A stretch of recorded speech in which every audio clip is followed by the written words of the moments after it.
Salut les champions et bienvenue sur cette vidéo qui porte aujourd'hui sur la propagation de la lumière. Alors on va partir sur une situation qui pourrait être dans un film de science-fiction, à savoir quelle est la meilleure situation pour que des martiens viennent attaquer la Terre sans se faire repérer. Alors il convient donc de modéliser le Soleil, la Terre et Mars.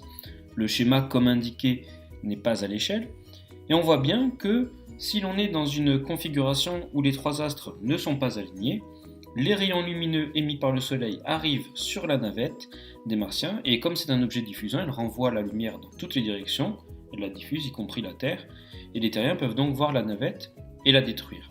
Cependant, si l'on modifie la configuration et que l'on aligne les trois objets, les Martiens se retrouvent dans la zone d'ombre puisqu'ils ne sont plus éclairés, ils n'ont plus de lumière à diffuser, ils sont invisibles pour les terriens et peuvent détruire la Terre. De cette situation hypothétique, on peut se demander comment se propage la lumière. Pour pouvoir le voir, il suffit de se munir d'un laser et de l'allumer dans la pénombre avec un petit peu de fumée, et on remarque que la lumière se propage en ligne droite. On parle de propagation rectiligne de la lumière.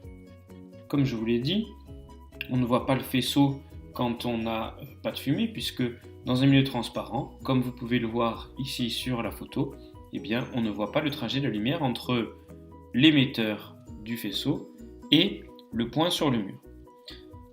Alors, comme elle se propage en ligne droite, on va avoir l'apparition de zones d'ombre. La première zone d'ombre, c'est l'ombre propre, elle correspond à la partie d'un objet qui n'est pas éclairé, comme on peut le voir sur la balle de tennis ou bien sur la Terre. Et comme on le voit sur cette image obtenue à l'aide du logiciel gratuit Celestia, lorsqu'il fait nuit, comme c'est le cas en Europe, eh bien c'est qu'on est dans la partie de zone d'ombre propre de la Terre. L'autre zone, c'est l'ombre portée, c'est la partie d'ombre qui n'est pas sur l'objet.